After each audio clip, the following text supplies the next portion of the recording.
Forget where to look. Hey there, welcome to Highlights and High Fives. Let's see if YouTube wants to work this week.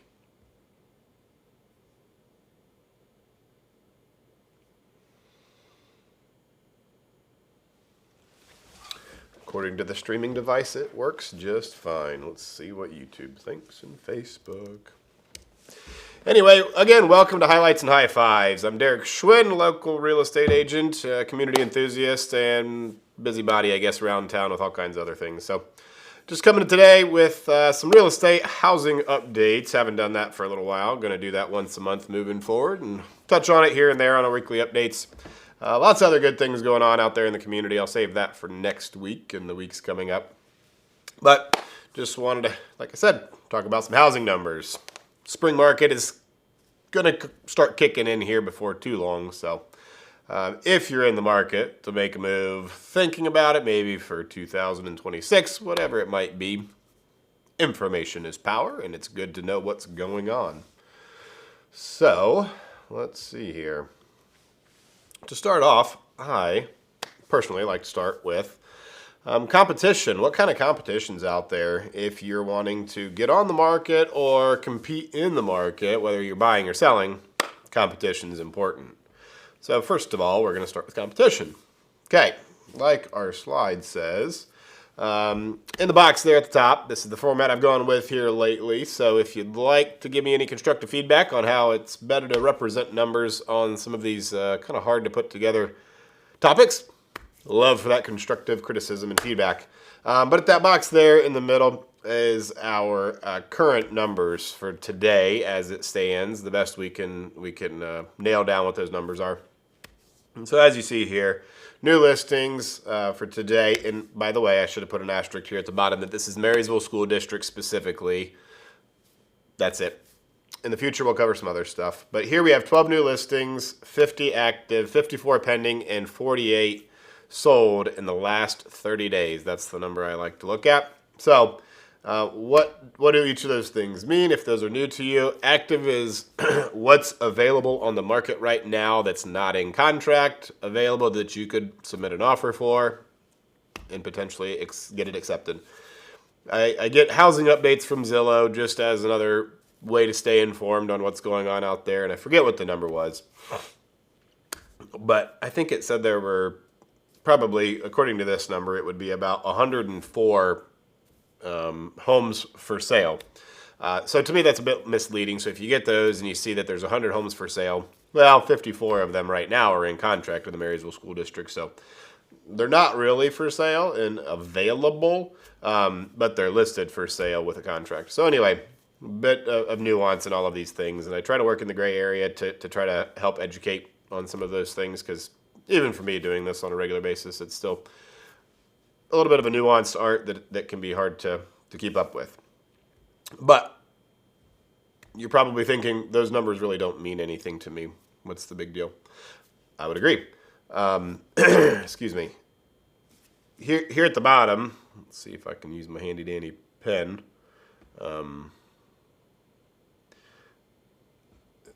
This graph down here, I tried to color code it so the line in black are new listings, so you can see, and this is back from October of 23, a little over a year's worth of data, where we're at. And I have a faint black line from the number, or the point on the graph for the December of 2024, all the way back to October, to try to give you some relative long-term approach of where things are at. So as you can tell there, we started somewhere in the 36 or 37. I guess I can pull up my numbers here and give you exactly off my spreadsheet. Yeah, so back then we were 35 new listings. Excuse me. And today, we have to, so actually, sorry, I'm all over the place. The graph here goes through last month, and that's where these market updates come from. But the box here with the current numbers are a little different.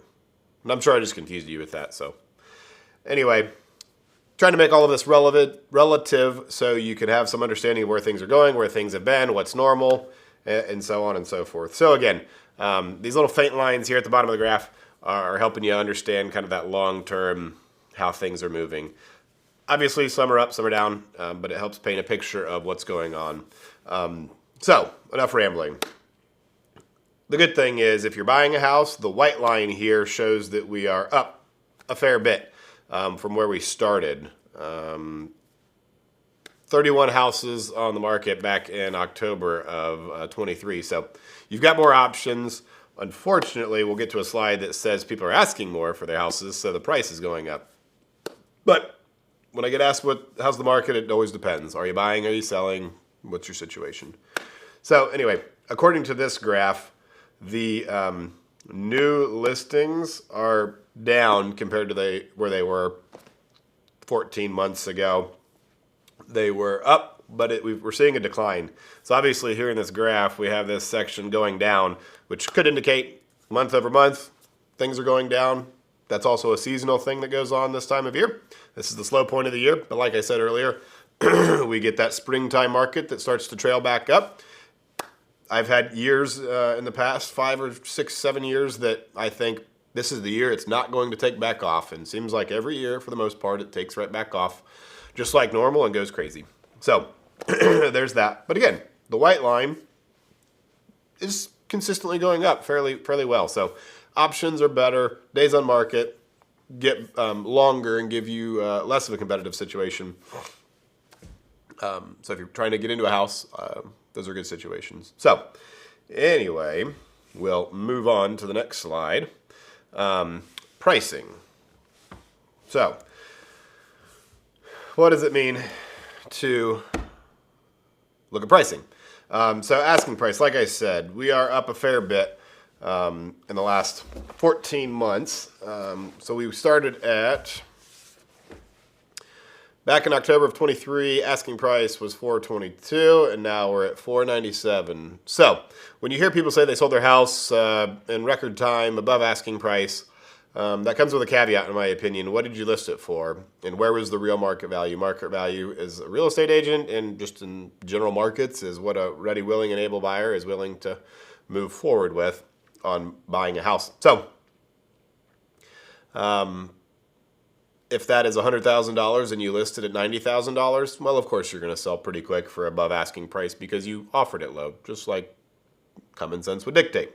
So anyway, there's always, again, as I said, a nuance and an art to understanding the housing market and human behavior and all of the things that go into it. So, but for homeowners, like I've said in the past, this is a good thing. The white line here on this chart helps us see that we started here and we're ending up here.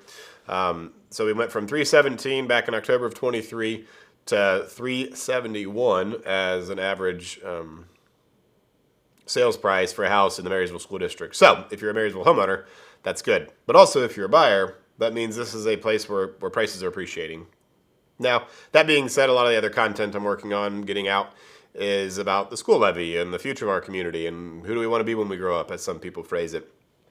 Who knows? We'll see how that goes. But if things don't continue to go well, that line might go down. So we'll see how that goes, and look forward to engaging with you out there to learn more about who we want to be when we grow up. But anyway, so yeah, good increase on sales price. Asking price is up, which slows, again, the competition in the market down. Things are more expensive. People aren't as willing and able just to run crazy and buy whatever they want. So depending on your situation, buyer, seller, investor, those factors kind of play differently into your situation and the answer of how's the market. So next, sales price versus list price and price per square foot. For some reason, my favorite number of all of these. So sales price versus original list price. Sometimes you will see sales price versus list price marked as what was the list price when it went into contract. I think it's more appropriate as an evaluation of where the market's at and how things are going to do what it sold for versus where the listing was first initially offered for sale. basically what's the discount that's being negotiated on that listing price at the end of the day. So if that's not making sense, if you list your house for $100,000 and you sell it for $100,000, this number here would be 100. So that being 3% off at 97% is about normal. That seems to be about what it is. And again, that's in black here. This line that looks pretty much flat here. That usually doesn't vary too much, and this graph here isn't the best representation of it. So I'm still working on the best way to visually put things out to make them easier to comprehend. But it's kind of one of those markers that we look at of how competitive is the market. So second one, price per square foot. I think it's just interesting. What does it take to get 1 square foot of a house? Now out here in the rural area, that doesn't exactly account for acreage, and it doesn't account for all kinds of stuff. But again, it's just kind of an interesting mark. Back in October of 23, we were at $167 a square foot. Now we're up to $185. Some could argue that means smaller houses are selling and the value is still there, because you're dividing the square footage by the price and everything. I think I said that backwards. So anyway, that's that one. So next, we'll move on to timing, days on market. So again, another indication of how competitive is the market. All of these are kind of how competitive is the market, but I've just broken them out into competition, finances, and timing. So from a timing standpoint, currently we are at 30 days on the market on average to get your house into contract after listing it. Months of inventory, 1.7. So what does that mean? Going back to competition, basically in the last 30 days, 48 houses sold and 12 came on the market. So we're at a deficit of a lot, So anyway, all these numbers are a little different, pulled from 2 different sources, but in general, the message is still the same. As you can see here, go back to the correct slide. As you can see here, this white line here on the bottom that I just kind of covered up is fairly stagnant. And again, trying to represent a 0.2% change versus the days on market at 30 is a little misrepresented here, or just harder to tell. But anyway, point is, in the grand scheme of things, going from, let's see what the actual numbers are. From October of 23, it was 0.9 of a month. Last month was 1. Currently on January 24th, we're at 1.7. It's really hard to feel that in the market and really quantify that. A balanced market, and this is the important part of this, between a buyer's and seller's market, as best the information we have is 6 months of inventory is a balanced market. So buyers and sellers are kind of on equal footing, and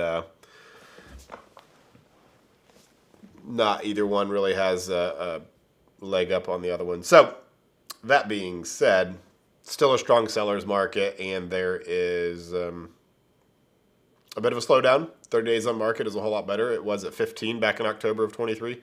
So that's a good improvement that it's doubled there. But months of inventory still screams that it's a seller's market. And keep in mind, to me, when I reference in my head anyway, normal of what a normal market is, I think historically over the long term, decades worth of information, sometimes that number is 6 months, 3 months, or whatever. But a month is pretty quick. So you take that with a grain of salt. And the other point, there's so many variations on neighborhood to neighborhood. In the future, I'll have more information working to break down each neighborhood. I'm going to do some neighborhood tours that talk about each neighborhood, maybe not each neighborhood, but neighborhoods here in our community, what the stats behind them are, what's the turnover rate, how many options might come up this year in Scott Farms or Plain City, or probably won't stretch to Plain City, but that just popped into my head. But the different neighborhoods out here in the Marysville area, how many new builds are there, what's the average size of the house, how much do they cost, different things like that, types of construction. So anyway, neighborhoods can affect a lot of these numbers. Time of year can affect it. There's all kinds of factors. In general, what I usually try to say is, if you need a house, get a house. If you want a house, well, maybe there's some more to talk through and figure out. So, as I say with buyers as they're looking for a house, what are you willing to compromise on? What are your must-haves? And what's the future hold for you? As always, it's important to engage with professionals or friends or family or whoever might be able to help you work through these things. I'm not sure if my rambling has helped make sense of the real estate market, or at least begin to understand where it's at, if you like this kind of information. Excuse me. But the real hard part is sorting through it all and figuring it all out. And if there's questions that you have that I haven't answered here, or you can't answer anywhere else, obviously that's my job, is to be a consultant and an advisor to help walk you through the process. I heard somebody today say they sell trust. I'd prefer to sell trust than houses. Obviously, that's my job as a listing agent when I help you sell your house. But anyway, yeah, so I'm here to help. Like I said, lots of good stuff to come here in the future. I'm working on different pieces of content, talking about the community, different real estate and housing information, looking to support businesses out there. And as I heard somebody else say recently, I'm pro-community. So if there's something I can do to help you out, love where you live here in the community, maybe you want to go somewhere else and not love this place, you got a business to promote, whatever it might be, love to support what you got going on if it's good stuff that helps the community out overall. And yeah, look for any feedback. Until then, take care.